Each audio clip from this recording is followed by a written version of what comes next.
सहना भवतु।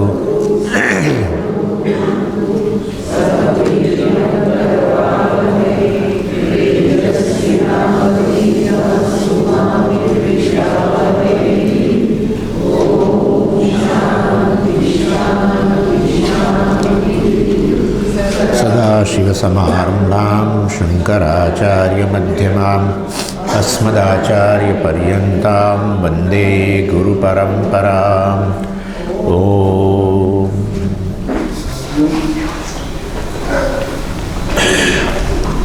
ॐ नमो भगवते रुद्राय।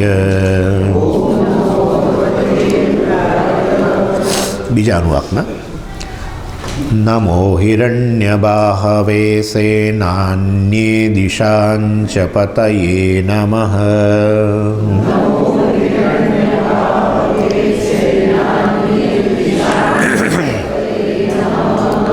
नमो वृक्षेभ्यो हरिकेशेभ्यः पशूनां पतये नमः।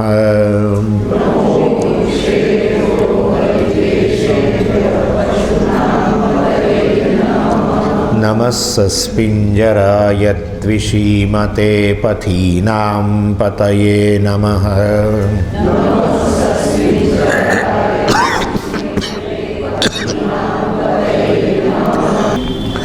नमो बब्लुषाय विव्याधिनेन्नानां पतये नमः।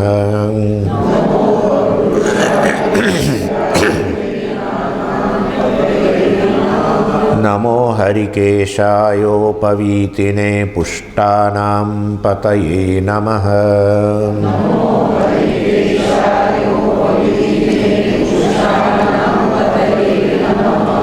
नमो भवस्य हेत्यै जगतां पतये नमः।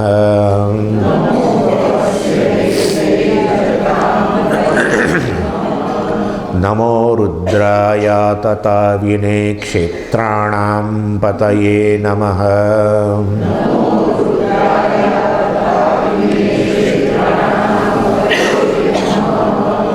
नमो नमः सूताय हन्त्याय वनानां पतये नमः।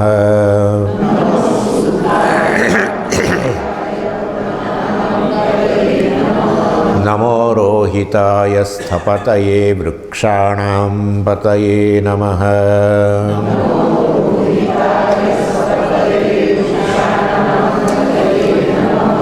नमो मन्त्रिणे वाणिजाय कक्षाणां पतये नमः।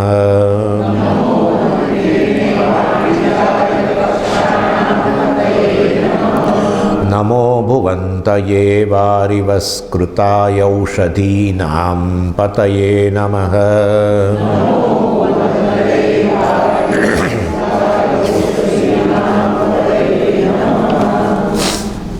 એટલે આપણે પેલું જોયું નમો મંત્રીને સર્વગુપ્ત સર્વ રહસ્ય વસ્તુઓ છે. અહીંયા મનુષ્યના અંતઃકરણની અંદર પડેલી વસ્તુ કે બહાર જગતની અંદર કે ગુપ્ત જગ્યાઓ બધી જે પણ આ લોકો કહે છે કે આ વૈજ્ઞાનિકો કહે છે પેલું બ્લેક હોલ છે ને બ્લેક હોલ કે જે વસ્તુ એટલું બધું એનું ગુરુત્વાકર્ષણ છે કે લાઇટ પ્રકાશ સૂર્યનો પ્રકાશ કે અન્ય પ્રકાશ એને પણ શોષી લે છે.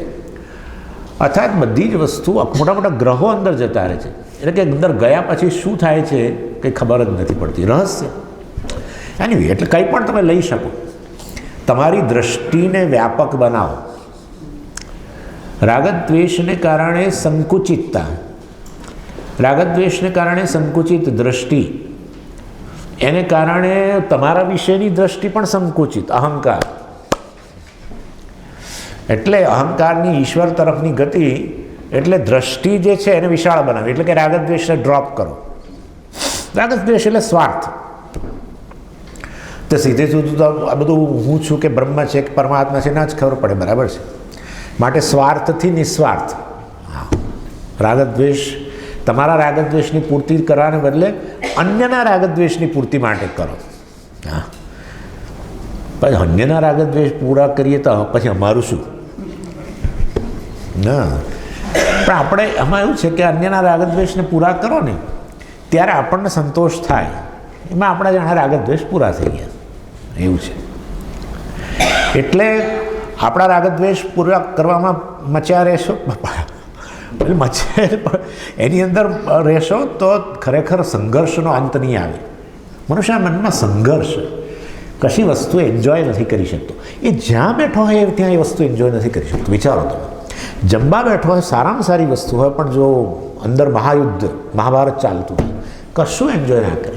પત્ની પૂછે કેવું રહ્યું આ, તમે ભાવતું બનાવ્યું હતું? હા બધું સારું હતું. કેવું પડે, કેવું પડે. તમે જ્યાં છો ત્યાં એ વસ્તુ એન્જોય કરવા માટે તમારું મન ત્યાં પૂરેપૂરું હોવું છે. રાગદ્વેષ ખેંચી જાય, રાગદ્વેષ કોન્ફ્લિક્ટ જ ના આવે. અને એ રાગદ્વેષ નિવૃત્ત થઈ ગયા હોય તો તમે જેવી છે એ વસ્તુને માણી શકો. જ્યાં છો જેવું છે બધું માણી શકો. ત્યારે એમ કે જીવન માણી શકો, એવું થાય. આપણે તો ત્યાં જીવન માણી નથી શકતા. આપણા રાગદ્વેષ પૂરા થાય ત્યારે ક્ષણ માટે એવું લાગે કે ઓહો બહુ માણવા મળ્યું. પણ એ તો ભોગ બુદ્ધિ છે ને, એમાં બહુ બધી મુશ્કેલી. એનીવે ચાલો, આ તો બધું ઘણું લેક્ચર, પછી એમાં તો લાંબુ બધું. પણ એનીવે, એટલે અહીંયા કહ્યું મંત્રીણે નમઃ, વાણીજાય નમઃ. વાણીજાય જે વાણી દ્વારા પ્રગટ થાય છે વગેરે. શ્રુતિ કક્ષાણામ પતય નમઃ, બધી ગુપ્ત વસ્તુઓના પણ એ સ્વામી છે. પછી હવે નવો ભુવંતયે, ભુવંતયે નમઃ. ભુવંતી શબ્દ છે. ભુવમ તનોતી ઇતિ ભુવંતી. ભુવમ આ પૃથ્વી વગેરે જે છે એનું સાતત્ય જાળવે. હા, તંતુ એટલે જે સાતત્ય જાળવે. એના પરથી શબ્દ આવ્યો તંતી, એના પરથી શબ્દ આવ્યો સંતતિ. હા, તમારું કુટુંબ જે છે મમશ વેલો ચાલે. દીકરો, દીકરા ત્યાં દીકરો કે દીકરી જે પણ ચાલે. તન ધાતુ પરથી બન્યું છે. તંતી, તંતુ, સંતતિ આ બધા. એટલે ભુવમ તનોતી એ આ એવું આ જગતમાં કરે છે કે જેને કારણે આ જગત બરાબર ચાલે છે. બે વસ્તુ મોટી કરે છે. આમ શું છે, 70% હિસ્સો પાણીનો છે આ પૃથ્વી પર. ના, આપણે કે એવી રીતે સમુદ્રમાં રહી નથી શકતા. ટ્રાવેલ કરો બરાબર છે, પેલું જતા હોય છે ને આપણે શું પેલું ક્રૂઝમાં જાય બધા. અમારા મિત્ર છે પાછળ બેઠા છે, ક્રૂઝમાં ફરનારા લોકો છે. અહીંથી પેલો અમેરિકાથી કંઈક યુરોપમાં જાય, યુરોપથી ક્યાં બાજુ ઓસ્ટ્રેલિયા જાય ને ક્યાંથી ક્યાં ફરતા હોય છે. પરંતુ તમે રહી ના શકો. રહેવા માટે તો જમીન જોઈએ. ભગવાનને ખબર છે બધું. એટલે બે વસ્તુ કરે. અર્થક્વેક કરે. જ્યારે પૃથ્વીનું પડ જે છે ને, આ પૃથ્વી કેવી છે, એક ચોકલેટ જેવી છે. આ મારા ખાવાના સંસ્કાર બહુ લાગે. હું શું કરું છે તે પેલી સ્વીસ ચોકલેટ આવે ને આવી બહારથી કઠણ, અને જેમ તમે આમ ભાગો ને અંદરથી બધું આમ પેલું સોફ્ટ એકદમ બધું. એવું છે આ પૃથ્વી. બહારથી કડક, આ બધું આપણું એકદમ કડક, પણ અંદર પેલો લાવા, ધકધકતો લાવા છે. એટલે એ લાવા જે છે એનામાં તો કોઈ રહી ના શકો. એટલે પૃથ્વીનું જ્યારે પડ પાતળું જ્યાં જ્યાં હોય ત્યાં તો અર્થક્વેક થાય, ધરતીકંપ થાય. અને ધરતીકંપ દ્વારા પણ પહાડો સર્જાય, અન્ય વસ્તુઓ સર્જાય, અન્ય જમીન પણ સર્જાય. ધરતીકંપ દ્વારા ટાપુઓ સર્જાય. અને બીજું, જ્યારે પૃથ્વીનું પડ બહુ જ અમુક જગ્યાએ કઠણ હોય ત્યારે વોલ્કેનો દ્વારા, જ્વાળામુખી દ્વારા નવા ટાપુઓનું સર્જન થાય, નવી જમીનો આવે. એટલે બધો લાવા બહાર નીકળે, બધો ઠરી જાય. અને આપણને થાય કે આવામાં તો ક્યાં કોઈ જંગલો ઉગે, પણ તમે ત્યાં જ થોડા વર્ષો જવા દો, એ લાવા ઠરી જાય ને બધું. એટલી બધી ફળદ્રુપ હોય છે એ જમીન. એ લાવા ઠરી ગયો જે જગ્યાએ મોટા ભાગે ટાપુઓનું સર્જન એનાથી થાય.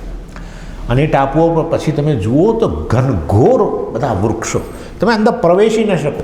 સૂર્ય ન પ્રવેશી શકે ને એટલું અંધારા જેવું, એટલું બધું. એટલે આ રીતે ભુવન અને તનોતી, ભુવનનું રક્ષણ કરે. આપણા માટે જમીનો નવી નવી ઉત્પન્ન કરે. કારણ કે આપણે તો આ જેટલી છે એટલામાં રહેવાનું છે ભાઈ, ને એમાં વસ્તી વધારો અને ફલાણું ને પછી તો માણસ આમ સ્વામી શું કરીએ કે રસ્તા પર ચાલવાની જગ્યા નથી, પણ એવું જ હોય ને. હવે જમીન આટલી 30% જમીન, એની અંદર એમાં પાછા ભાગલા પડ્યા દેશોના અંતે. ઇન શોર્ટ આ રીતે એને વિચારવું છે. ભુવંતી છે પરમેશ્વર, ભુવંતી. ભુવમ તનોતી. વારિવસ કૃતાય ઔષધીનામ, આ વારિવસ કૃતાય ઔષધીનામ પતાય પછી વારિવસ કૃતાય, જે વરિવસ કૃત જે છે એમનામાં રહેલા છે, બહુ વિશેષ રૂપે રહેલા છે. વરિવ એટલે સેવા, વરિવ પરિચર્યા, અસ્ય કર્તારઃ વરિવસ્કૃત, સેવા કરનારા કોની? ભગવાન. એ ભક્તાઃ તેષુ તિષ્ઠતિ, ભક્તોમાં રહેલા. અને ભક્તોમાં સમજે, આમ તો ઈશ્વર બધામાં રહેલો છે, હું કહું છું હમણાં તમને, આ કહેવા પાછળનો એક આશય છે. ભક્તોમાં રહેલા, ભક્તોમાં રહેલા છે. એ ભક્તો નોંધ ના લે કે ના લે, બીજાઓ નોંધ લઈ લે કે આ છે, હા ભક્ત છે, જોઈએ. એટલે વરિવસ્કૃત એટલે જે આ પ્રકારની સેવા કરનાર, કિંકર, સતત સેવા. આ વેદાંતિઓનું તો ક્યારેય કલ્યાણ થવાનું નથી. એમના કોઈ દિવસ પરિચયમાન એમની સાથે સહેજ પણ સંબંધ નહીં રાખવાનો. એમનો તો પોતાને પરમેશ્વર કહે છે. આ તો અરે જીવ તો દાસ છે. કોનો? ભગવાનનો દાસ. હા, જીવ દાસસ્ય દાસ, દાસસ્ય દાસ, દાસસ્ય દાસ, દાસસ્ય દાસસ્ય દાસસ્ય દાસ, દાસસ્ય દાસસ્ય દાસસ્ય દાસ. આવું કે લોકો એવું ના કે ઈશ્વરનો દાસ છું. ના, ઈશ્વરના દાસ, ઈશ્વરના કિંકરનો હું, કિંકરનો કિંકરનો કિંકરનો કિંકરનો ના. આમ સરસ વસ્તુ છે. તમારો અહંકાર જાણે ક્ષીણ થતો જાય. સેવામાં છે જ આ વસ્તુ, પણ આપણો અહંકાર જુદી વ્યાખ્યા. અદ્વૈતમાં અહંકારને ક્ષીણ કરવાની જુદી વ્યાખ્યા, અને અહીંયા અહંકારને ક્ષીણ કરવાની જુદી વ્યાખ્યા. ત્યાં સેવા દ્વારા કંઈક કરીએ. અહીંયા આપણે રાગદ્વેષ વગેરેની નિવૃત્તિ કરી અને અહંકારને એકદમ મુલાયમ બનાવી દીધો, અને પછી એને જ્ઞાન થયું કે હું જ પરમેશ્વર છું. આ રીતે અહંકાર પૂરેપૂરો સમાઈ ગયો પરમેશ્વરમાં, બ્રહ્મમાં. બ્રહ્મ છું એ પ્રકારના જ્ઞાનમાં. એટલે બે અલગ અલગ દૃષ્ટિથી અહંકારની શરણાગતિ છે. પણ એનીવે, એટલે વરિવસ્કૃત એટલે આવી પ્રકારે ઈશ્વરની સેવા કરનાર. ઇવન ક્રિશ્ચનોમાં પણ એ લોકો જે રવિવારે જતા હોય ને આ રીતે સન્ડે સર્વિસ, બોલો, એ લોકો એવું કહે છે. આ સન્ડે સર્વિસ અને કાર સર્વિસ જુદી થઈ ને, બરાબર? કારને જેમ સર્વિસ કરીએ ને એવી રીતે અમે ભગવાનની સેવા કરનાર. એ સર્વિસ જુદી છે અને આ જુદી છે.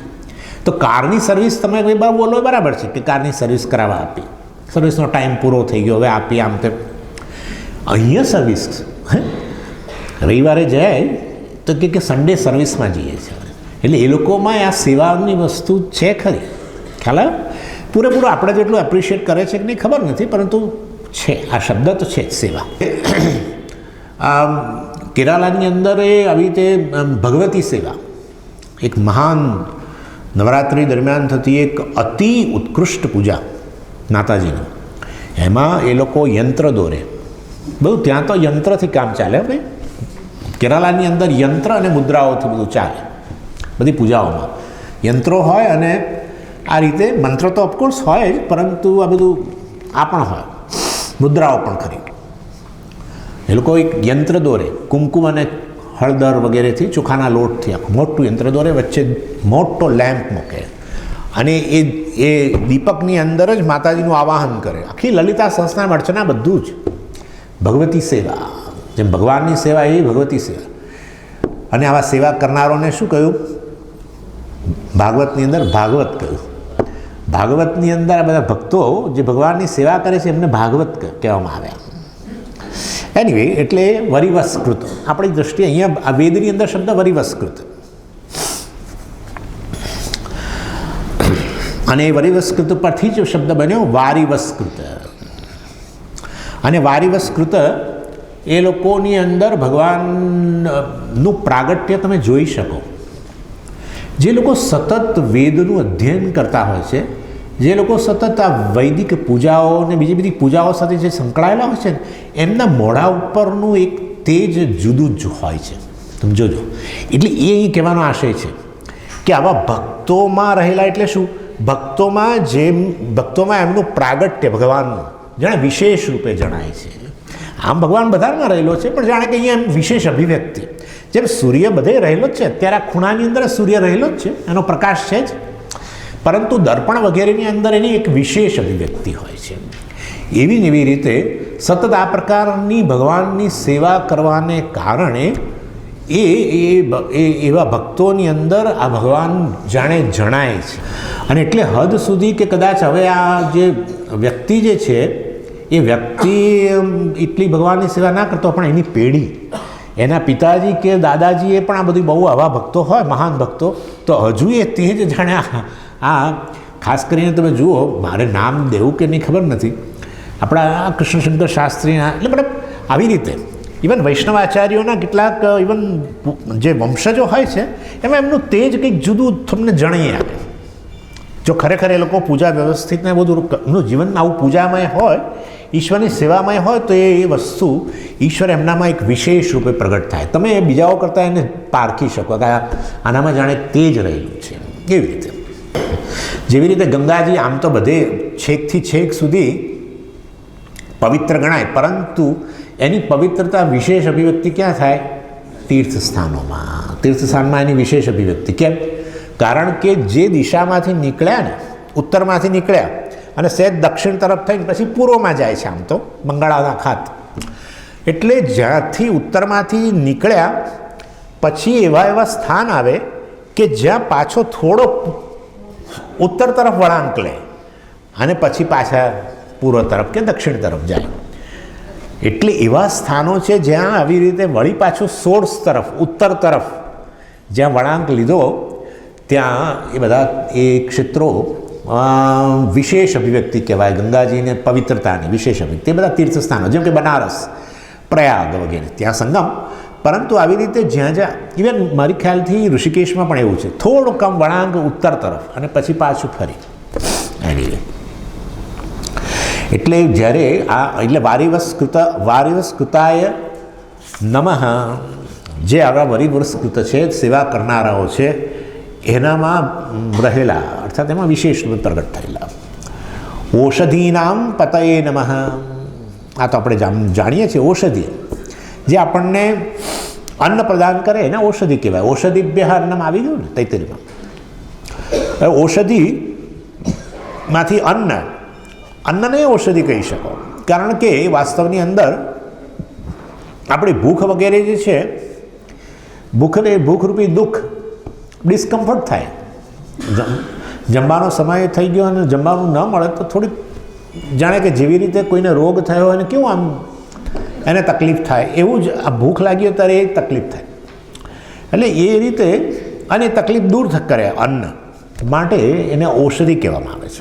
અને એ રીતે ઔષધિઓના સ્વામી, સર્વ ઔષધિઓ જેમાંથી પ્રગટ થઈ, જે ઔષધિઓના જે સ્વામી છે, ઔષધિઓ જે નિયમથી કાર્ય કરે છે, એ નિયમ ઈશ્વરનો નિયમ છે. કોઈ સરકારોએ નક્કી નથી કર્યું કે આ ફલાણી વનસ્પતિની અંદર આ ગુણ હોવો જોઈએ, ચાલો નક્કી કરીએ આપણે, એવું નથી. આ તો બધું ઈશ્વરીય વસ્તુ છે, ઐશ્વર્ય વસ્તુ છે. એટલે એ રીતે પતિ એટલે એ ગણવાનું. ઔષધિભ્યામ અરે ઔષધીનામ પતયે નમઃ એ રીતે ગણાય. અથવા ઔષધિ એટલે વાસ્તવમાં જે પર્યાવરણ વગેરે જે છે એ પર્યાવરણને જે જાળવે છે, વનસ્પતિ પર્યાવરણને જાળવે છે. તમે કાર્બન ડાયોક્સાઇડ બહાર કાઢો, એ બ્લેસિંગ છે એકચ્યુઅલી. તમે કાર્બન ડાયોક્સાઇડ બહાર કાઢો ને એ અનુગ્રહ છે ભગવાનનો. એ વાસ્તવમાં કુદરતી નિયમ છે. અને તમે બહાર કાઢો તો તરત તમને એની સામે ઓક્સિજન મળે. તમારા કાર્બન ડાયોક્સાઇડની સામે તમને ઓક્સિજન મળે. એ બગાસામાં કાઢીએ કે ગમે અત્યારે તો કોઈ નથી ખાતું, પણ સતત નીકળી જ રહ્યો છે ઉચ્છ્વાસમાં, અને એ વસ્તુને પછી એનું શોષણ કરે અને પછી એની સામે વાસ્તવની અંદર તમને ઓક્સિજન પ્રદાન કરે. એટલે ઔષધિ નામ પતે, એટલે ઔષધિઓમાં આ પ્રકારનું બ્લેસિંગ રહેલું છે, વનસ્પતિઓમાં ઓક્સિજન આપવાનું તમને પૂરતા પ્રમાણમાં, એ રીતે પણ કહી શકાય. ચાલો પછી આગળ. નમ ઉચ્ચૈર્ઘોષાયા ક્રંદયતે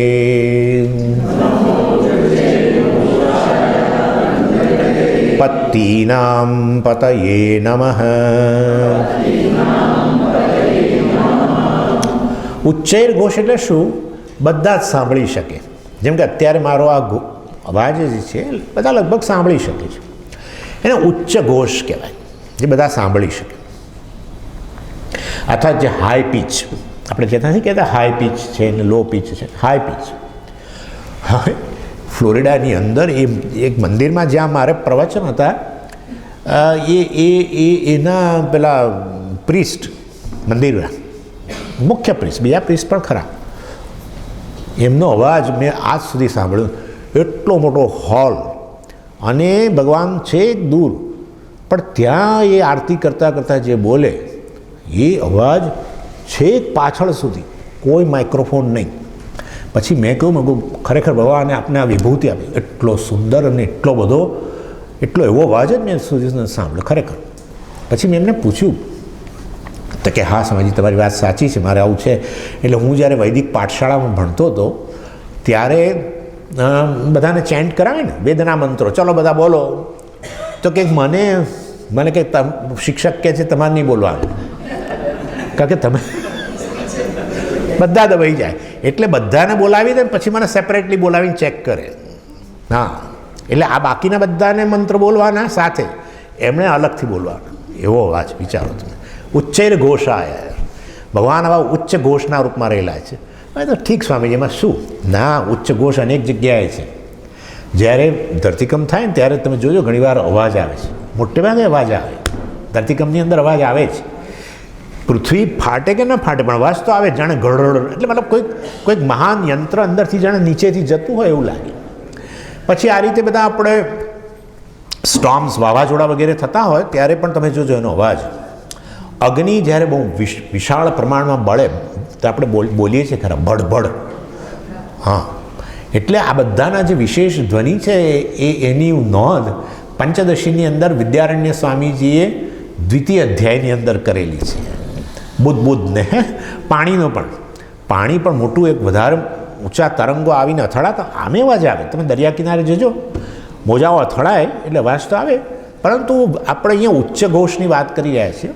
મોટા મોટા તરંગો આવે ને અથડાય તો ધ્વનિ એમાંથી. એટલે અગ્નિ હોય કે વાયુ હોય કે જળ હોય, પૃથ્વી હોય, આ બધામાં પણ બહુ ઉચ્ચ ઘોષ રહેલો છે. અને મનુષ્યમાં ઉચ્ચ ઘોષ કયો સ્વામીજી? પાહી મામ, પાહી મામ, હા, ત્રાહી મામ. સમજાય છે ને? અમે તો આવું બોલતા નથી, એમને સંસ્કૃત આવડતું જ નથી. પણ હું તમને ક્યાં કહું છું સંસ્કૃતમાં ભગવાન બચાવો, ભગવાન હવે લઈ લો તો સારું, આમને બોલતા હોય લોકો. એટલે પાહી મામ, ત્રાહી મામ, મારું રક્ષણ કરો. પાહી મામ ત્રાહી મામના એક જ અર્થ છે. પા ધાતુનો અર્થ થાય પણ રક્ષણ કરવું. એના પછી શબ્દ આવે પિતા, પાતિ ઇતિ પિતા, અને પાતિ ઇતિ પતિહી એમ પણ કહેવાય. આ પતિ રક્ષણ કરે કે ના, પણ કહેવાનો આશય છે હા, ઘણીવાર પતિનું રક્ષણ પત્ની કરતા હોય. પતિ પેલા ગરોળથી ગભરાય, તમે ખસી જાઓ, સાવરણી લઈ લો છે ને, જુઓ સાવરણી લઈ લો, પત્ની લઈને કરી દે. શું તમે આમ પુરુષ થઈને આમ કરે? બે ચાર વસ્તુ બોલે ખરા, હા, ગિફ્ટમાં આપે તમને, કરે ખરા કામ, પણ જોડે જોડે કશું જોડે કહી દે ખરા. પાતિ ઇતિ પિતા, પાતિ ઇતિ પતિહી, પા ધાતુના રક્ષણ કરો. પાહી મામ, હે ભગવાન મારું રક્ષણ કરો. ત્રાહી મામનો પણ એ હમણાં જોયું ને, મનના ત્રાય તે ઇતિ મંત્ર, એમાં ત્રાય, ત્રા ધાતુનો પણ એ જ થાય અર્થ. એનીવે, એટલે નમઃ ઉચ્ચૈર ઘોષાય. પછી આક્રંદયતે નમઃ. એટલે આ ભક્તો તો બરાબર છે, ભક્તો આ પ્રકારે ઘોષ કરી રહ્યા છે ને એમનું રક્ષણ કરે ભગવાન. પરંતુ આક્રંદયતે એટલે જે આ બધા જે શત્રુઓ છે, એ શત્રુઓ છે એમને પણ એમનો વધ કરનારા, એમનો નાશ કરનારા જે છે એને આક્રંદયતે કહેવાય. એટલે બંને રીતે ભક્તોનું રક્ષણ અને આ પ્રકારના જે દુશ્મનો વગેરે શત્રુઓ છે એનો નાશ. પત્તીનામ પતયે નમઃ. પત્તીનો અર્થ થાય છે પાયદળ, આર્મી, નેવી અને એરફોર્સ નહીં, આર્મી. એ જમાનામાં તો રથ ને ઘોડાઓ ને પછી હાથી ને એ બધું હતું ને, અને સાથે સાથે પેલું પાયદળ હોય, આવું બધું એરફોર્સ ને બધું નહોતું.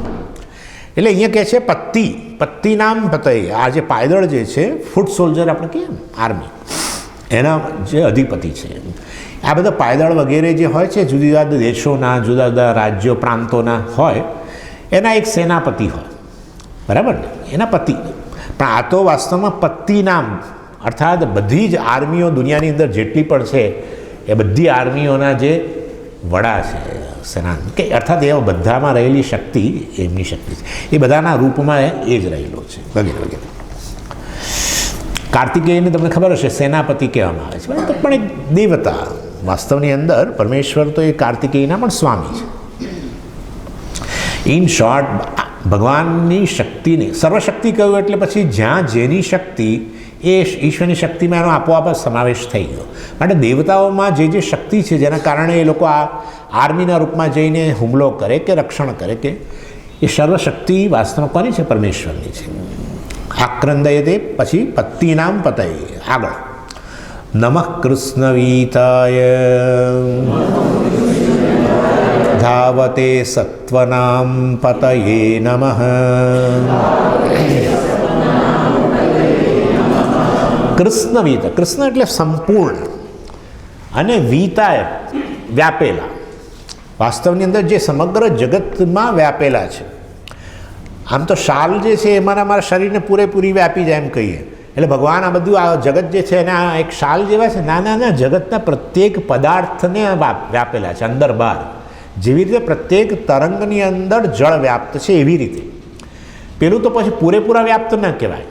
શાલ મને અંદર, મારા શરીરની અંદર શાલ થોડી વ્યાપે, હા, બહારથી તો ખાલી. જ્યારે અહીંયા કૃષ્ણ કહ્યું, કૃષ્ણનો અર્થ થાય પૂર્ણ, સંપૂર્ણપણે, તો પછી અંદર બહાર. જો અંદર બહાર હોય તો પછી એનાથી બીજું કશું ન હોઈ શકે. એટલે એ નમઃ કૃષ્ણ વીતાય. અને આવો હોવા છતાંય એ પાછો એક જગ્યાએથી બીજી જગ્યાએ જાય. હા, વ્રજમાંથી મથુરા જાય. ભગવાન 12 વર્ષના થયા કે 11 વર્ષના, ત્યારે આમાં ભાગવતના જાણકારો બધા છે અહીંયા. એટલે એવું છે કે 11 કે 12 વર્ષના થયા, 11 વર્ષના, હા, 11 વર્ષના થયા ત્યારે ભગવાન ગયા. એ સમયે ભગવાન તો સર્વવ્યાપી છે, એ વળી કેવી રીતે જાય? બધું આવું છે ભાઈ. એ વાસ્તવમાં એ પૂરેપૂરા વ્યાપેલા છે, માટે એ કશે જઈ પણ ન શકે, કારણ કે જ્યાં જવું છે ત્યાં એને વ્યાપીને જ રહેલા છે, એના રૂપમાં રહેલા છે, અને છતાં એવી રીતે જઈ શકે. કેમ? એક ગમે તે એક રૂપ ધારણ કરે, વિશેષ રૂપમાં પછી જઈ શકે. જેમ કે આકાશ કશે ન જઈ શકે, પણ ઘટાકાશ જઈ શકે. જાય કે ના જાય? હા, હે ને? ખાલી ઘડો અહીંથી લઈને આમ જાઓ આ બાજુ, તો ઘડાની અંદર ઓલો અવકાશ પણ ગયો. તો તમને લાગે છે ખરેખર જાય? કારણ કે ઘટાકાશ જો જવાનું હોય તો એ ઘટાકાશ મહાકાશથી જુદું હોવું જોઈએ. તો ચાલો માનીએ મહાકાશ ક્યાં ના જાય, પણ ઘટાકાશ જાય. અલા, પણ ઘટાકાશ અને મહાકાશ એ પ્રકારના ભેદ જ ત્યાં નથી. ક્યાં છે? અહીંયા. ઘડાની દિવાલ દ્વારા તમે ભેદ પાડ્યા કે આ અંદરનું અને આ બહારનું. અંદરનું જાય, બહારનું ના જાય. અરે ભાઈ, અંદર બહાર એટલે આ બધો ખેલ. એક જગ્યાએથી બીજી જગ્યાએ ગયા ભગવાન, ને ત્યાંથી ત્યાં વળી ગયા, ને પછી દ્વારિકા આવ્યા મહારાજને. એમાં પાછું કેટલી જગ્યાએ કેટલાક, હા, કેટલા એમને ઠરવા દીધા કે બિચારા. ખરેખર એ જન્મ્યા પછી એમને જ્યાં સુધી એ પ્રભાસ પાટણમાં એમને તીર ના વાગ્યા સુધી, ત્યાં સુધી લોકો એમને જે હેરાન કર્યા છે. હા, એટલે બધે અમને મોકલવામાં આવતા. એટલે લાગે એવું કે જાણે સતત પરિભ્રમણ કરી રહ્યા છે, પણ તો ખાલી એક આકાર. ઘડો આમ તેમ જાય છે. ઘડો આમ તેમ જાય ત્યારે ઘડા દ્વારા અવચ્છિન્ન થયેલું અવકાશ, જાણે કે અવચ્છિન્ન થયેલું મર્યાદિત થયેલું અવકાશ, એન્ક્લોઝડ સ્પેસ જાણે જાય. ખરેખર અંદર રહેલું આકાશ અને બહાર રહેલો અવકાશ એ ખરેખર એક જ અવકાશ છે. ઇનફેક્ટ આખો ઘડો જ અવકાશમાં છે. એવા સંજોગોમાં ક્યાં પછી? એટલે એવી રીતે જે તે વિશેષ રૂપ ધારણ કરે એ વિશેષ રૂપમાં અભિવ્યક્ત થઈને જાણે કે જતા જણાય. ઘડા દ્વારા એક વિશેષ રૂપ આકાશનું આવ્યું. કયું? ઘટાકાશ. એટલે ઘટાકાશ જાણે દેખે. ખરેખર ઘટાકાશ ક્યાં જતું નથી, ઘડો જાય છે એવું બોલાય. ઘડો અવકાશમાં જાય છે, ઘટાકાશ નહીં. ચાલો, એનીવે એટલે આનું નામ માયા, આનું નામ માયા. ભગવાન અહીં અંદર રહેલો છે એવું બધું બોલતા હોય છે. ભગવાન માયલો કહે, માયલો ભગવાન બહાર રહેલો છે, બહાર રહેલો નથી, અંદર રહેલો છે. આ પ્રકારે આપણે કહીએ પણ ખરેખર એવું નથી. આકાશ ગઢાની અંદર નહીં, આકાશ અંદર બહાર બધી વ્યાપ્ત છે. એટલે એ કહ્યું. પછી કહ્યું ધાવતે, કૃષ્ણવીતાએ પૂરેપૂરો વ્યાપેલો છે. ધાવતે દોડે છે. કોની પાછળ દોડે છે? એને કોણ? એ ભક્તોની પાછળ દોડે છે. બોલો, ભક્તોની. હમણાં ગજેન્દ્ર મોક્ષમાં વાત તો થઈ હમણાં આપણે. હા, ને તમારે વધારે આ બધું આની મજા ચાખવી હોય ને તો ભાગવતમાં જાઓ. આ બધું આવું જ વર્ણન કરે કે ભક્તો કેવા ભગવાનને નચાવે છે ને, એટલે ભક્તોની પાછળ દોડે છે ભગવાન. એટલે આ રીતે તમને ખ્યાલ હોય તો ઈશાવાસ્યની અંદર આવું આવ્યું હતું કંઈક. તદે જતી તન્ન એ જતી. એ જતી કંપન એટલે મૂવમેન્ટ. તદે જતી આ બ્રહ્મ જે છે એ જતી, એ જાણે કંપન એટલે કે જઈ રહ્યું છે. તન્ન એ જતી, ખરેખર જતું એ નથી. જ્યારે કોન્ટ્રાડિક્શન આવે ને ત્યારે માનવાનું કે ભગવાનનું સ્વરૂપ છતું કરવા માટે કહેવામાં આવે છે. એ દોડી રહ્યો છે, એ દોડતો નથી. એ બંને વસ્તુ. એટલે તો સ્વામીજી બેમાંથી કયું સાચું? દોડતો નથી એ જ સાચું, બ્રહ્મ સાચું, સર્વવ્યાપીપણું સાચું. તો પછી પેલી વસ્તુ મિથ્યા. તદે જતી જાણે કે દોડી રહ્યો છે. કેવી રીતે? જે તે વિશેષ રૂપ દ્વારા. બરાબર ને? જે તે વિશેષ રૂપમાં દોડી રહ્યો છે. તમે કહી શકો પૃથ્વીના રૂપમાં દોડી રહ્યો છે, ફલાણા રૂપમાં દોડી રહ્યો છે, નાના રૂપમાં દોડી રહ્યો છે, હરણના રૂપમાં દોડી રહ્યો છે, ચિત્તાના રૂપમાં દોડી રહ્યો છે. આ બધી દ્રષ્ટિ છે ભાઈ, આ બધી દ્રષ્ટિ છે. આ દ્રષ્ટિ જે છે એ બ્લેસિંગ છે. આ પ્રકારે આપણી સંકુચિતતા એને દૂર કરવાની. સત્વનામ પતયે નમઃ, સાત્વિકાનામ વિવેકવતામ પતયે નમઃ. એટલે આવા જે સાત્વિક લોકો છે તમારા જેવા, એ સાત્વિક લોકો, વિવેકી લોકો જે છે એમનું રક્ષણ કરનારો. એટલે હવે ચિંતા ના કરશો. ઓકે, ગેરંટી કાર્ડ છે વેદનું કે સાત્વિક. તો છઠ્ઠા અધ્યાયમાં ભગવાન આપી દીધું, બહુ સરસ ગેરંટી કાર્ડ આપ્યું કે ભાઈ એક ચિંતા ના કરશો. સ્વામીજી આ બધું ભણીએ છીએ, બધી શિબિરો ભરીએ છીએ કે આવી પહેલાં કેટલી ભરી નાખી, પરંતુ આ બધું કશું, આ બધું અમે સમજો કાલ સવાર ઉઠીને મારું પ્રારબ્ધ પૂરું થઈ ગયું તો શું થાય? આ બધું આ ભણેલું તમારું નકામું જ જાય ને. શુચિનામ શ્રીમતામ ગેહે યોગ ભ્રષ્ટો બી જાય. તમે યોગ ભ્રષ્ટ કહેવાઓ કારણ કે તમારી સાધના ચાલુ હતી અને પ્રારબ્ધ પૂરું થયું. કંઈ નહીં, ભગવાન કહે છે તો ફરી નવા જન્મની અંદર જ્યાંથી ત્યાંથી જ બસ તાર મજા કરો. એટલે રિયલી ખરેખર આધ્યાત્મિક રસ્તે આવીને પણ જો ચિંતાઓનો ઢગલો ખૂબ એટલો ને એટલો જ રહ્યો હોય, સંસારીને ચિંતાઓ હોય ને એના માટે એની બિચારાની ચિતા જેવી થઈ ગઈ એની જીવન. પણ આપણે લોકોને શું, હવે જે લોકો ઈશ્વર સાથે જોડાયા અને એનું જ્ઞાન પ્રાપ્ત કરાવ તે એટલું તો રક્ષણ કરે ને, એની જવાબદારી છે, કરશે. યોગ એટલે યોગક્ષેમમ.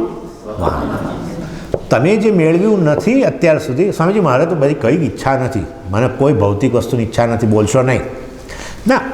યોગનો અર્થ છે આપણે આ સંપત્તિ, દૈવી સંપત્તિ. સ્વામી મારામાં તો વિવેકનો છાંટો નથી, વૈરાગ્યનો છાંટો નથી, ફલાણું નથી. મારામાં તો શ્રદ્ધા છે પણ બહુ જ નથી એટલી, ઓકે. અને આ ઇન્દ્રિયો પર કોઈ નિયંત્રણ જ નથી. એવું બોલતા હોઈએ ને, સમાધિ ષટ્ક સંપત્તિ. મુમુક્ષુત્વમ છે પણ એ તો એકદમ એક આમ ફૂંક મારવાનું ઉડી જાય એવું છે. એટલે આ બધું નથી યોગ. તો હવે આ બધું મેળવવા માટેની જવાબદારી પણ આપણે એને સોંપો, સાધન ચતુષ્ટય સંપત્તિ. અને છે સ્વામીજી પણ આ બધું એવું લાગે છે જુદી જુદી પરિસ્થિતિમાં સાધન ચતુષ્ટય સંપત્તિ છીનવાઈ જાય છે. આ બધું આ દમ અને શમ અને આ બધી જ વસ્તુઓ, વૈરાગ્ય સ્વામીજી ઘણીવાર જતો રહે છે. હું એસ્પેશિયલી મોલની અંદર જાઉં ને ત્યારે પછી આ બધું જોઉં ને ત્યારે બધું જતું રહે છે. ચિંતા ના કરો, યોગક્ષેમમ વહામ્ય. ઈશ્વરનો શ્રદ્ધા રાખો કે મને આ બધી સાધન ચતુષ્ટય સંપત્તિ આપો અને મને આપેલી તમારામાં જણાય તો એનું જાળવો. ક્ષેમ એટલે જાળવવું, યોગ એટલે અપ્રાપ્તસ્ય પ્રાપ્તિ, ક્ષેમ એટલે પ્રાપ્તસ્ય રક્ષણ. બે. અને એ વહામી ભગવાને કહ્યું છે, આપણે નહીં. સ્વામી કહે તો નહીં સ્વીકારવાનું, પણ ભગવાન કહે છે કે ભાઈ આ હું જરૂર આપું છું. એટલે આ બધા મંત્રો જે છે આ અનુવાકના એ દ્વારા આપણે જોઈ શકીએ કે આ ભક્ત જે છે વાસ્તવમાં એ ઈશ્વરને નમસ્કાર કરી રહ્યો છે, જેના દ્વારા એ આ જે એના અનુગ્રહની પ્રાપ્તિ થાય અને એના દ્વારા વાસ્તવની અંદર એ આધ્યાત્મિક માર્ગે આગળ વધે. ચાલો હવે ત્રીજો અનુવાક. આ ત્રીજા અનુવાકની અંદર હવે પેલા ચેમ્પિયનોને નમસ્કાર. ચેમ્પિયનોનો પતિ. કયા ચેમ્પિયનો? બધા પેલા ચોર ને ડાકુ ને જાત જાતના કેટલા પ્રકારના ચોરો બતાવે છે. એ બધા ચોરોનો સરદાર છે. આ સરદાર એટલે પતિ કહે છે ને, અહીંયા પતિ આવે છે એટલે ચોરોનું રક્ષણ કરે છે. ચોરોનું રક્ષણ કરે તો પછી અમારે હવે સારા બનવું જ નથી ના. ચોરો જ્યારે શરણાગતિ લે તો એવા ચોરોને રક્ષણ પ્રદાન કરે. કારણ કે તો વિશાળ હૃદયનો છે ને. આ તો એ જ પહેલાં કહે છે. સહમાનાય શબ્દ છે, જુઓ.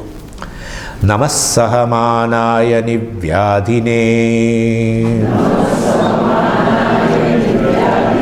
આવ્યાધિની નામ પતયે નમઃ.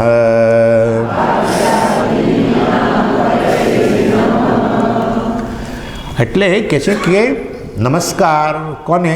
પરમાત્મા. કેવો છે? સહમાનાય, અર્થાત પાપીઓ જે છે એમનો પણ સ્વીકાર કરનાર. આપણું હૃદય ન સ્વીકાર, કોઈનું પાપ સાંભળીને જ આપણે એનો તિરસ્કાર થઈ જાય.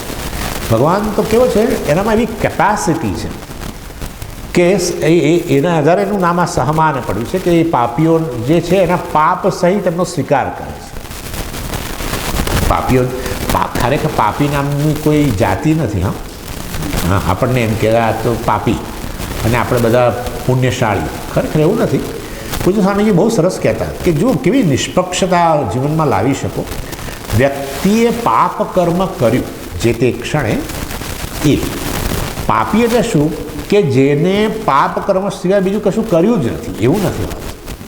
આવી વ્યક્તિ, પાપી વ્યક્તિ પણ પોતાના કુટુંબનું ભરણ પોષણ કે અન્ય વ્યક્તિને સહાયભૂત થતી હોય. ઘણીવાર એવું હોય છે કે આ દાણચોરોને બધા જે છે, હવે એક જમાનામાં બહુ બધાના નામ હતા, આ બધા દમણ ને એ બધું, આ બધા દાણચોરો જરૂર પાપ કર્મ બરાબર છે.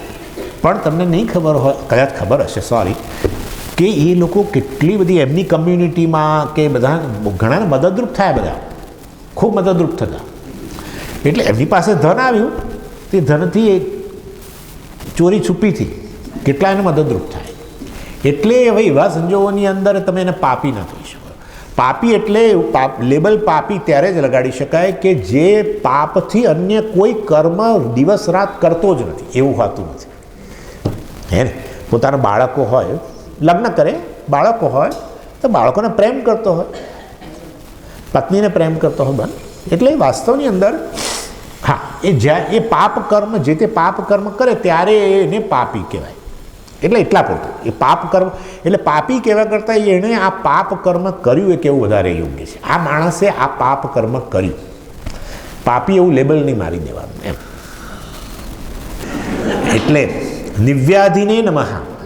નિવ્યાધિને નિતરામ વિદ્યતિ અર્થાત પીડા પહોંચાડનારા દેવતાઓ અને પીડા પહોંચાડનારા લોકો છે બીજાઓને, એના પતિ, એમનું રક્ષણ કરનારા. તમારે આવું આવે ને એટલે તરત જ ઉમેરી દેવાનું, જો એ લોકો શરણાગતિ લે તો.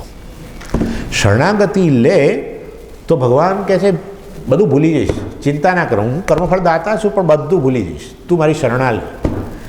અપિચેત સર્વ પાપેભ્ય પાપ કૃત્તમઃ. ક્યાં કહ્યું? ચોથા અધ્યાયમાં ભગવાન કહ્યું અપિચેત. ઘોર કર્મ કર્યું, ઘોર પાપ કર્મ કર્યું હોય છતાં પણ જો એ મારી શરણ લે પાપમાંથી મુક્ત થઈ જાય છે. ભગવદ્ ગીતામાં જ કહ્યું ભગવાન. એવું જ અહીંયા પતિ અર્થાત આ બધા દિવ્યાધિને, દિવ્યાધિ મેં કહ્યું તો નિતરામ વિદ્યતિ, જે સતત એના માટે પછીનો શબ્દ છે, પરંતુ જે આ રીતે જુદી જુદી પરિસ્થિતિઓમાં અન્યને વિદ્યતિ એટલે શું? પીડા પહોંચાડનાર. એવા લોકો જે છે એ દેવતાઓ પણ હોય ને. દેવતાઓ બિચારા, દેવતાઓ ખરેખર ઘણીવાર તો પ્રત્યેક રોગના દેવતા હોય છે. હા, તમને શરદી થાય, ગળું પકડાય, ખરેખર હા, કારણ કે શરીરના અંગોના દેવતાઓ છે. એ શરીરનું જે તે અંગ કામ નથી કરતું યોગ્ય, જે કરવું જોઈએ એણે એ નથી કરતું, ત્યારે આપણે શું કહીએ? રોગ થયો કહીએ. આંખ છે એણે જોવાનું કામ કરવું જોઈએ. હવે આંખે જોવાના કાર્યનું જે છે ખોટ કંઈ પડે કે બરાબર ન થાય તો આપણે શું કહીએ? રોગ થયો. તો એ આંખના જે દેવતા જે છે એ દેવતાનો અનુગ્રહ ન રહ્યો, એ દેવતા જાણે કે મને પીડા પહોંચાડી રહ્યા છે એમ કહીએ. એટલે એવી રીતે આ નિવ્યાધિ ને નમઃ જ્યારે કહ્યું, અર્થાત વાસ્તવની અંદર આ દેવતાઓ જે પીડા પહોંચાડી રહ્યા છે કે લોકો પીડા પહોંચાડી રહ્યા છે, બીજા કોઈ પ્રાણીઓ પીડા પહોંચાડતા હોય તો એમના એ પતિ છે, અર્થાત એ બધા જ્યારે એમની શરણે આવે તો એમને જરૂર એમનું બધું જૂનું ભૂલી જઈને એમને રક્ષણ કરે છે. એટલે વસ્તુ મહત્ત્વની શું છે? શરણાગતિ મહત્ત્વની છે. તો સ્વામીજી એ સારું, હું તો આખી જિંદગી આ બધું કરીને છેલ્લે શરણ લઈશ. જે આ બધું કરતા રહે છે પછી શરણમાં આવવાની વાત થતી નથી, એ તો ગયું, પતી ગયું.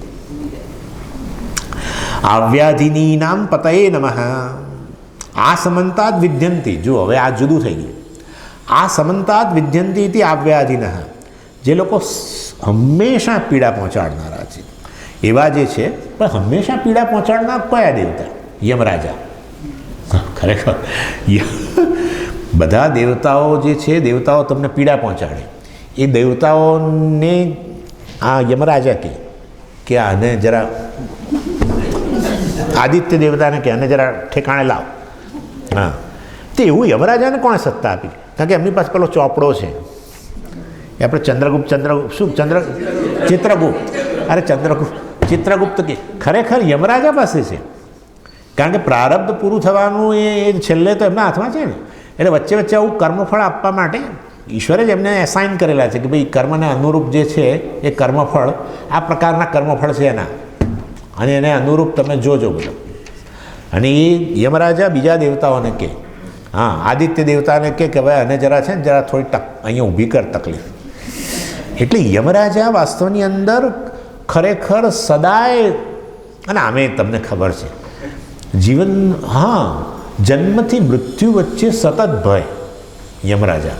ખરેખર બીજા દેવતાઓનો તમને એટલો ભય નથી, પણ યમની વાત આવે એની સાથે આપણને તરત ભય લાગે છે. એટલે એ રીતે વાસ્તવની અંદર આ આવ્યાધિની નામ પતયે નમઃ.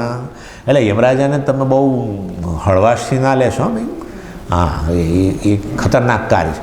એ ખાલી મૃત્યુના દેવતા નથી, એ જીવનમાં આવતી જુદી જુદી આ રોગો જે છે એ રોગો માટે જવાબદાર જે તે દેવતાઓ જે છે એ દેવતાઓની ઇન્સ્ટ્રક્શન આપનાર કે આને આ પ્રકારનો રોગ ઉત્પન્ન કર અને આ પ્રકારનું કર્મફળ આપ, કારણ કે મને ભગવાને કહ્યું છે, આખો ચોપડો મારી પાસે છે. એવું આવું સમજવાનું આપણે. એટલે આવ્યાધિ નામ પતયે નમઃ. નમઃ કકુબાય નિષંગિણે સ્તેનાનામ પતયે નમઃ. નમઃ કકુભાય. કકુ સ્થાનમ ભાતિ યસ્માત ઇતિ કકુભઃ. એટલે જેના કારણે દેવતાઓ ભાસે છે, જેના કારણે દેવતાઓ એમના સ્થાનમાં છે, એ છે વાસ્તવમાં પરમેશ્વર. એટલે પરમેશ્વરને કકુભ કહ્યું. કકુ એટલે મેં તમને કહ્યું ને સ્થાન, અને ભાતિ જે તે દેવતાનું જે તે સ્થાન ભાસેલું છે. ઇન્દ્રનું એક સ્થાન છે, આદિત્યનું જુદું સ્થાન છે, પૃથ્વીનું જુદું સ્થાન. બધાના દેવતાઓ પોતપોતાના સ્થાનમાં રહીને કામ કરે છે. એટલે દેવતાઓ તમને ડિસ્ટર્બ કરતા નથી, એ બિચારા પોતપોતાનું કાર્ય કરે છે. પ્રિસાઇડિંગ ઓફિસરો છે, એ લોકો એમની પોતાની કેબિનોમાં બેસીને સતત બિઝી રહે છે. આ બધા લોકો પાસે બહુ જ કામ છે, પુષ્કળ. સૌથી વધારે મૃત્યુ પાસે કામ છે, એ બિચારો દોડે છે. મૃત્યુ ધાવતી પંચમા. એટલે બીજા દેવતાઓ રાત દિવસ કામ કરે છે. આદિત્ય રાત દિવસ કામ કરે છે. એને ક્યાં દિવસ ને રાત જેવું? આદિત્યને ક્યાં છે? આપણે માટે છે. તો વાયુ એવું કહે છે, વાયુનું એક નામ છે સદાગતિ. સદાગતિ એટલે જે સતત ગતિ કરે. અને આપણને થાય કે અહીં પવન પડી ગયો, પણ પવન પડી સારા શબ્દો છે, પવન પડી ગયો. અરે ભાઈ બરાબર છે, અત્યારે તું શ્વાસ તો લઈ રહ્યો છું ને, એટલે છે, પણ એની વે. પરંતુ અહીંયા નહીં હોય તો એ પૃથ્વીના બીજા ભાગની અંદર અત્યારે ત્યાંથી પાછો અહીંયા સતત વાયુ, અગ્નિ બધા સતત કાર્યશીલ. કોઈ લીવ જ નહીં થઈ એ લોકોને. કેઝ્યુઅલ લીવ કોણ? તમે સીએલ CL PL TL જે કહેતા હો કશું છે જ નહીં. એટલે વાસ્તવની અંદર આવા દેવતાઓનું જે તે સ્થાન જે છે એ સ્થાનમાં એ જે ભાસી રહ્યા છે એ પરમેશ્વરને કારણે છે. પરમેશ્વર કકુબ કહેવાય. અને આ કહ જે નામ છે ને કહ, એ કહ નામ બધા જ દેવતાઓનું છે. કહ નામ આત્માનું પણ છે. ચાલો, એટલે વાસ્તવમાં એ પરમેશ્વર કકુભ એટલે આ બધા કહના સ્થાનમાં જે રહેલા છે, કહના રૂપે રહેલા છે બધા એ પરમેશ્વરને નમસ્કાર. નિસંગિણે નમઃ. હવે આ નિસંગિણે છે ને બે, પછી તરત તમે જુઓ ત્રીજામાંય છે નમો નિસંગિણ ઈશુધિમતે, એટલે બે જગ્યાએ નિસંગિણે આવે છે. એટલે અહીંયા નિસંગિણનો અર્થ કરીશું નિસંગીન. નિસંગી એટલે નિસંગ એટલે તલવાર. નિસંગી આમ તો નિસંગીન શબ્દ છે. નિસંગ ધરાવનાર, તલવાર ધરાવનાર વાસ્તવની અંદર એ પરમાત્મા છે જે નિસંગિણ. નિસંગિણે ચતુર્થી વિભક્તિ, એટલે એમના હાથમાં ખડગ રહેલું છે. બે વસ્તુ છે, ખડગ રહેલું છે અને ખડગનું તો એક જ કામ છે. ખડગનું કામ એક છે, નાશ કરવો. જો તમે શરણ લો તો તમારા શત્રુનો નાશ, જો તમે શરણ ના લો અને તમારા પાપ કર્મ હોય તો તમારો નાશ. બસ. એટલે બીજું શસ્ત્રનું બીજું કોઈ કામ જ ના હોય. શસ્ત્રનું કામ વધ કરવો, નાશ કરવો જ છે. એ તમારા પર આધાર છે. વાળી દેવું હોય, આપણે કહ્યું ને, આવ્યું હતું ને, હેઠા પડાવી દેવા હોય બધું. જો એને વાળી દેવડાવવું હોય બીજે, તો એને શરણે જતા. અને અમે શરણે જાઓ ને પછી તમને ગમે એટલી વીંચતો હોય ને તો ખબર ના પડે. રિયલી. એટલે મહાભારતના યુદ્ધ તમે વિચાર કરો કે કેટલું આ બધાની અંદર તમે સહેજ વિચાર કરો ને તો ખબર પડે કે કેવો અર્થ છે. પેલું અશ્વત્થામાએ કયું અસ્ત્ર છોડ્યું? નારાયણ અસ્ત્ર. અશ્વત્થામાએ નારાયણ અસ્ત્ર છોડ્યું પાંડવો પર. બ્રહ્મા, ચલો ભાઈ, નારાયણ નહીં, બ્રહ્માસ્ત્ર. ચાલો, નારાયણ અસ્ત્ર છે, મને એવો ખ્યાલ છે. અચ્છા, ઓકે, હા સર, નમસ્કાર. એટલે ચાલો, એટલે એણે બ્રહ્માસ્ત્ર છોડ્યું, કર્ણએ નારાયણ અસ્ત્ર છોડ્યું છે એમ કહે છે. આવા અસ્ત્રો છોડ્યા ત્યારે શું કરેલું? આ લોકોએ શું કર્યું છે? આ અર્જુન વગેરે આવા દો તરત બધા પાંડવો, હા, તો પેલું ઉપરથી જતો શરણાગતિ થઈ તો એ જ અસ્ત્રએ રક્ષણ કર્યું. અસ્ત્ર અને શસ્ત્ર વચ્ચેનો ભેદ આટલો જ છે. શસ્ત્ર એટલે હાથમાં લઈને લડવું, એટલે તલવારને શસ્ત્ર કહેવાય. અસ્ત્ર એટલે મિસાઇલ. અસ્યતિ ઇતિ અસ્ત્રમ. અસ્યતિ જેને ફેંકવામાં આવે, એટલે કેટલા જે વસ્તુ તીર કામઠા જેવી વસ્તુ, તીર વગેરે છે, બધું ફેંકવાનું. ચાલો, નિસંગિણે નમઃ. સ્તેનાનામ પતયે નમઃ શરૂ થયું. સ્તેન એટલે ગુપ્ત ચોર. કેટલાય પ્રકારના ચોરો છે અહીંયા બતાવશે. આપણા વેદની અંદર ચોરોના પ્રકાર બતાવે છે. સ્તેન એટલે ગુપ્ત ચોર, એટલે થીફ અંડર કવર કહે આ લોકો અંગ્રેજીમાં. એટલે આમ લાગે નહીં, પરંતુ આવા ગુપ્ત ચોર હોય છે ને, અને એ ગુપ્ત ચોરો વાસ્તવની અંદર ગુપ્ત ચોરો જે છે એનો સરદાર અથવા એના પતિ, એટલે એ ગુપ્ત ચોરોને પણ રક્ષણ આપનારો જો શરણાગતિ લે તો. નમો નિસંગિણ ઈશુધિમતે તસ્કરાણામ પતયે નમઃ.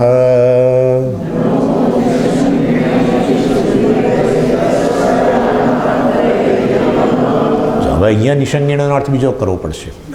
અહીંયા નિસંગનો અર્થ કરીશું જેણે ધનુષ્ય પર બાણ ચડાવીને રાખ્યું છે, અર્થાત પ્રહાર કરવા માટે જે તૈયાર છે, એ વાસ્તવની અંદર નિસંગી કહેવાય. જેણે ધનુષ્ય પર બાણ ચડાવીને રાખેલું છે તૈયાર, એવા ભગવાનને નિસંગી કહીએ ને એમને અહીંયા નમસ્કાર. આપણે પહેલાં કરતાં જુદો અર્થ અહીંયા લેવા માટે. ઈશુધિમતે નમઃ. ઈશુધિમતે, ઈશુધિ, ઈશુ એટલે બાણ અને ઈશુધિ એટલે ભાથું.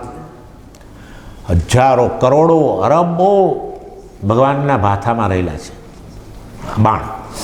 અને આવું ભાથું ધરાવનારા ઈશુધિમત, શ્રીમત, એ રીતે ઈશુધિમત એટલે આવા ભગવાનને નમસ્કાર, જે અસંખ્ય બાણ રૂપી બાણ સહિતના ભાથાવાળા જે છે એવા ભગવાનને નમસ્કાર. એટલે એમના દ્વારા શું નિર્દેશ થાય છે ખબર છે?